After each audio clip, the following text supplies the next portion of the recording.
नमस्कार दोस्तों, मैं पंकज कुमार पार्थ आपकी अपनी पीके पार्थ यूट्यूब चैनल में एक बार स्वागत करता हूं। आज मैं लेके आया हूं सी सेट का जो दिसंबर से जनवरी तक जो एग्ज़ाम हो रहा है और पिछले वर्ष हुए हैं एग्ज़ाम, उसके लिए महत्वपूर्ण क्वेश्चन जो हमेशा सी सेट में पूछे जाते हैं, चाहे ऑफलाइन हो या ऑनलाइन हो।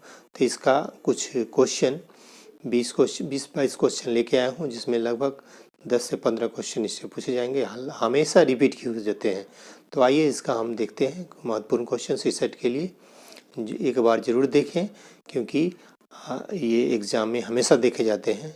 और इस वीडियो को ज़्यादा से ज़्यादा शेयर, लाइक, सब्सक्राइब और शेयर करें। आइए हम देखते हैं। आइए, सी सेट का कुछ महत्वपूर्ण प्रश्न है जो हमेशा 2021 के दिसंबर में रिपीट किए, हमेशा रिपीट होते हैं। तो इसको आप एक बार जरूर देखें और लाइक, शेयर कर, सब्सक्राइब करें दोस्तों के बीच, क्योंकि ये इसमें से क्वेश्चन पूछे ही जाते हैं हमेशा। प्रश्न है कि रोनाल्ड रॉस को, इसमें 20-21 प्रश्न है, तो इसमें से 15-16 प्रश्न आपके परीक्षा में दिखेंगे। तो एक बार जरूर देखें इस वीडियो को। रोनाल्ड रॉस को 1902 में चिकित्सा के क्षेत्र में नोबेल पुरस्कार दिया गया। किसके लिए दिया गया था? मलेरिया मच्छर से फैलता है, इसी के खोज के लिए इन्हें नोबेल पुरस्कार दिया गया था। किस रोनाल्ड रॉस को 1902 में। अगला प्रश्न है, कौन सा जानवर के आगे के दांत जिंदगी भर बढ़ते रहते हैं? तो ये गिलहरी है और दूसरा चूहा। ये पूछे गए थे 2021 में। गिलहरी, कोई एक ही ऑप्शन आपको देगा। वर्मी कंपोस्ट एक विधि है जिसमें खाद बनाने में उसका उपयोग किया जाता है। तो केचुओं की विधि जो है, केचुआ मिट्टी के जो मिट्टी को भुरभुरा कर देता है, जिससे ऑक्सीजन और नमी का लेवल बढ़ जाता है, जिससे भूमि की उर्वरा शक्ति, उपजाऊ शक्ति बढ़ती है। पश्मीना शाल किस जानवरों से मिलती है? तो ये मुख्यतः बकरी और भेड़ से भी पश्मीना शाल, लेकिन आपको सी सेट में अगर ऑप्शन ज़्यादातर बकरी ही देता है। अगर दोनों में से कोई एक ही देगा, अगर भेड़ दिया तो बकरी नहीं देगा। ये 5000 मीटर ऊपर ऊंचाई पर इस पाला जाता है और -40 डिग्री सेंटीग्रेड टेम्परेचर होता है। 25,000 से लेकर 40,000 तक इसका कीमत होता है। अधूरे जले जीवाश्म ईंधन से फैलती है। क्या फैलती है? किससे फैलती है? CO से, यानी कार्बन मोनोऑक्साइड। कुछ देगा जीवाश्म ईंधन से क्या फैलती है? CO, कोबाल्ट, CO पर फैलती है कार्बन मोनोऑक्साइड।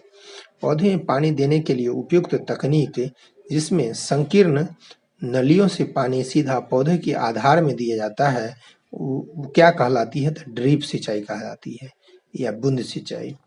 ये काफी महत्वपूर्ण है। कौन सा पौधा कीटों को जाल में फंसाता है और खा जाता है? इसे कहते हैं घटपर्णी पौधा या नेपेस्थीस पौधा कहते हैं, जो ज्यादातर नॉर्थ ईस्ट, पूर्वोत्तर भारत के मेघालय वाले के क्षेत्र में पाया जाता है। EVS में आकलन का संकेत क्या है? इन्वायरमेंटल साइंस, EVS में इन्वायरमेंटल साइंस। EVS में आकलन का संकेत है चर्चा करना।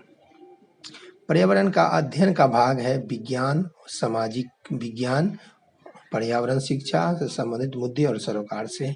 ये सारे जो विज्ञान, सामाजिक विज्ञान, पर्यावरण, सब का जो मुद्दा का जो सरोकार से है, वो है पर्यावरण अध्ययन। पर्यावरण में इस सब चीज का अध्ययन किया जाता है। भारत में अंग्रेजी की भाषा के संदर्भ में सही क्या है? यह भीतरी संघ की सह कार्यालयी भाषा है, सहयोगी भाषा है। और हिंदी जो है भारत की राजभाषा नहीं है, भारत की राष्ट्रभाषा नहीं है। भारत की हिंदी जो है भारत की राजभाषा है, न कि राष्ट्रभाषा है। और ये कुछ महत्वपूर्ण और भी क्वेश्चन है, स्तरीय क्वेश्चन है। माध्यमिक स्तर पर भाषा अधिगम में बोधगम्य निवेश है। माध्यमिक स्तर भाषा अधिगम में बोधगम्य निवेश क्या है? शिक्षार्थी के स्तर से थोड़ा ऊपर स्तर की प्रमाणिक पाठ्यक्रम सामग्री है। ये बोधगम्य है जब अगर जो इस लेवल पे इस लेवल पे अगर स्टूडेंट है, तो टीचर को उससे ऊपर, थोड़ा ऊपर लेवल से समझाना चाहिए। स्टीफन क्रैसन के अनुसार यदि एक शिक्षार्थी I की अवस्था में है, तब I+1 स्तर के किस प्रकार के निवेश से अर्जन संभव है? तो बोधगम्य निवेश I+1। नैतिक विकास दिया था। नैतिक विकास का संबंध है, ये दिए थे कोल्हन वर्ग जो थे। शिक्षा शास्त्री उसने दिए थे। सामाजिक संस्कृति और पाठ यानी सपोर्ट का दिया था वाइगोस्की ने। संज्ञानात्मक विकास दिया था पियाजे ने। और बुद्धि के 8 तरीके होते हैं, इसने ये दिया था गार्डनर ने दिया था। ये कुछ महत्वपूर्ण प्रश्न इससे पूछे जाते हैं हमेशा। स्लैथ के विषय में क्या सत्य है? तो स्लॉथ जो है वह भालू जैसा दिखता है और दिन के लगभग 17 घंटे वृक्ष की शाखा पर उल्टे सिर लटक कर सोता है। जीवन भर में 8 पेड़ के पत्ते खाता है। माउंट एवरेस्ट की ऊंचाई कितनी है? 8850 मीटर। और आपको ऑप्शन में 8848.16 देगा तो भी सही होगा। बंगाल की खाड़ी के किनारे जो 3 राज्यों का समूह है वह है तमिलनाडु, आंध्र प्रदेश और उड़ीसा। ये जो है ये बंगाल की खाड़ी के किनारे कौन-कौन है? तमिलनाडु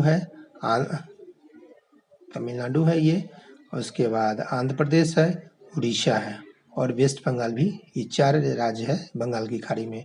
पूछता है कि बंगाल की खाड़ी में से कौन नहीं है या है, या पूछ देगा अरब सागर में कौन-कौन राज्य है, टच करती है अरब सागर को। तो ये हो गया केरल, ये कर्नाटका, गुजरात, अंडमान निकोबार द्वीप समूह, फिर महाराष्ट्र हो गया और गुजरात।